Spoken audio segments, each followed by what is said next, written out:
Значи, както всяко нещо, когато го гледаш повече от, не знам, аз го гледам трейдинга над 10 години вече, буквално като видях ей толкова голям косъм, ей тук както го виждате, кендъл, е тази антена, буквално бих се заложил в живота, че тук цената ще тръгне надолу.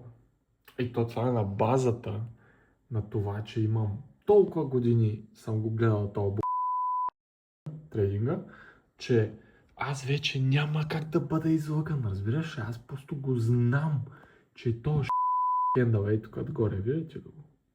Е тази антенка. Това е показател, че пада надолу. Сега ще видим какво ще стане.